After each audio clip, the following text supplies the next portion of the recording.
The night shift wasn't supposed to end like this. At 2:17 a.m., somewhere deep inside a sprawling American engine plant, the noise stopped. Not gradually, not like a machine winding down. It just stopped. The kind of silence that doesn't belong in a place built on motion. Workers froze mid-step. Tools hung in the air. Conveyor belts, usually rattling with steel and purpose, stood still like something had cut their pulse. And then came the order: shut it all down. No explanation, no warning, just a factory-wide blackout, triggered by something no one wanted to say out loud. Because at the center of it all was an engine, a V8, and within weeks it would become one of the most quietly buried disasters in modern automotive history. But to understand how a machine could shut down an entire factory, you have to go back to where the pressure started, back to a time when horsepower wasn't just about speed, it was about survival. In the early 2000s, America's automotive giants were locked in a silent war. Not the loud kind you'd see at a racetrack, but the kind fought in boardrooms, marketing campaigns, and quarterly earnings calls. Truck sales were exploding. SUVs were becoming cultural icons. And the V8 engine, once seen as excessive, was now the beating heart of profit margins. Ford had its Triton engines. GM had its Vortec lineup. And Chrysler? Well, Chrysler needed something bigger, something bold, something that could remind the world they still mattered. Inside Chrysler's engineering division, a project began quietly. It didn't have a flashy name at first, just a goal: build a V8 that could dominate. More power, more torque, better efficiency. A modern muscle engine for a new era. But there was a problem: time.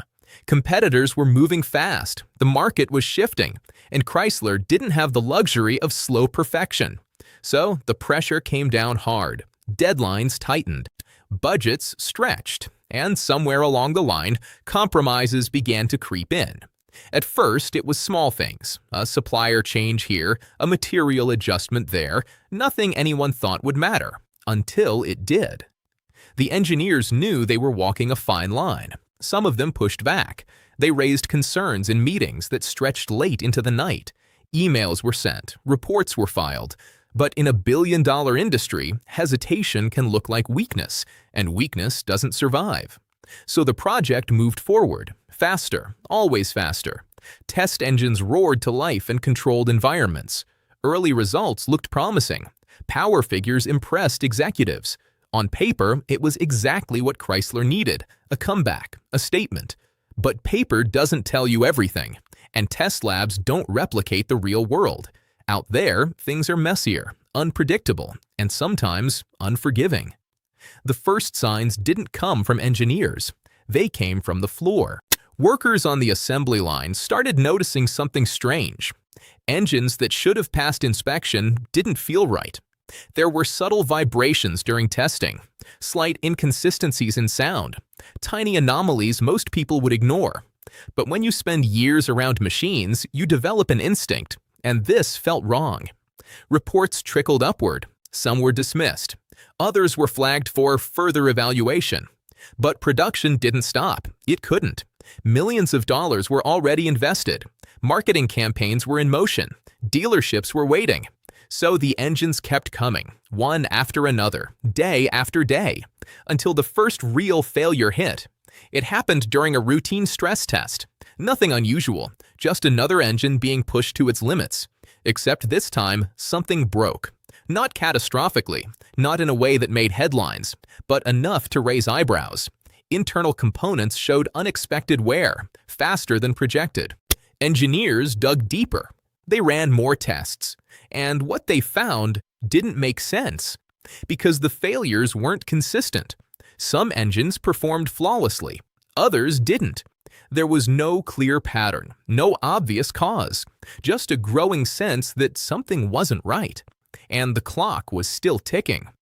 By the time the engines made it into production vehicles, the stakes had doubled.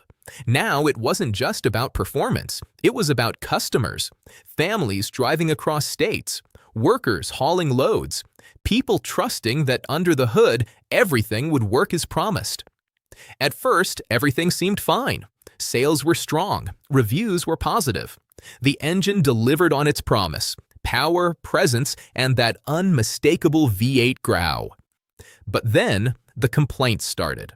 Isolated at first, a strange knocking sound, unexpected stalling, loss of power at highway speeds. Dealerships logged the issues. Mechanics ran diagnostics. Sometimes they found something. Sometimes they didn't. And that was the problem. There was no single failure point, no simple fix. Just a growing list of symptoms that didn't connect. Until they did. Inside Chrysler, tension was building. Meetings became more urgent. Voices got louder.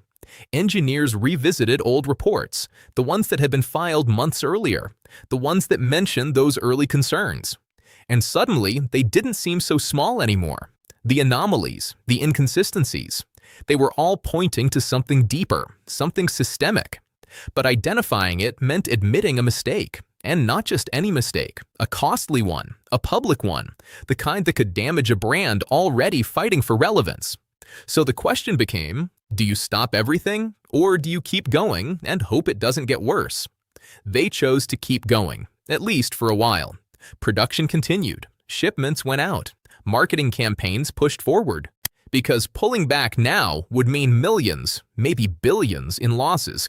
And in the automotive world, momentum is everything. But momentum can't outrun reality, and reality was catching up fast. The turning point came without warning. Back at the factory, same night shift, same hum of machines, until suddenly it wasn't. Multiple engines on the line began failing simultaneously. Not during testing, not under extreme conditions, just failing. Workers reported abnormal behavior. Systems flagged errors across multiple stations. And within minutes, the issue escalated beyond anything they'd seen before. This wasn't a single defect. It was widespread, unpredictable, and potentially dangerous. Supervisors scrambled. Engineers were called in. And then came the order: shut it all down. An entire factory, silent, because of an engine. Production lines work millions per day, halted. Hundreds of workers sent home without answers. And inside corporate offices, panic set in. Emergency meetings were held behind closed doors. Legal teams were brought in. Because this wasn't just an engineering problem anymore. It was a liability, a risk, a story that, if it got out, could spiral out of control. So they moved quickly. Investigations began, but quietly, very quietly. What they found would never be fully disclosed, not in press releases, not in public statements, but internally, the picture became clearer. It wasn't one issue, it was a chain reaction. A combination of design compromises, supplier inconsistencies, and tolerances that were just too tight. Individually, each decision made sense. Together, they created something unpredictable, something unstable, an engine that could perform beautifully one moment and fail the next. And worst of all, there was no easy fix. Recalls were discussed, then delayed, then reshaped into service campaigns. Language mattered, because admitting a full-scale failure would trigger investigations, lawsuits, and a media storm Chrysler couldn't afford. So instead, the problem was managed, quietly. Vehicles were brought in for inspections, certain components were replaced, updates were issued. But the full story, it stayed hidden, buried under corporate language and controlled messaging. And the factory? It eventually restarted. Machines came back to life. Production resumed, as if nothing had happened. But something had. Because inside that plant, the people who witnessed it never forgot. The sudden silence, the fear, the realization that something so powerful could also be so fragile. And for Chrysler, the impact lingered. Not always visible, not always measurable, but there. In warranty costs, in internal restructuring, in decisions made more cautiously or sometimes more aggressively. Because in this industry, lessons aren't always learned the way you'd expect. Sometimes they're just absorbed. Years later, the engine would evolve, refined, improved, rebranded. Its legacy reshaped into something more positive, something marketable. And for most people, the story ended there. A successful V8, a comeback story, another chapter in American automotive history. But that night, that shutdown, it never made headlines. No major exposés, no viral documentaries, just whispers, fragments, and a question that still lingers among those who were there. What really caused it? Was it truly a design flaw, a supplier issue, or something deeper, something no one wanted to admit? Because sometimes, in the world of engines, the most dangerous failures aren't the ones that explode. They're the ones that almost do and get buried before anyone can see them.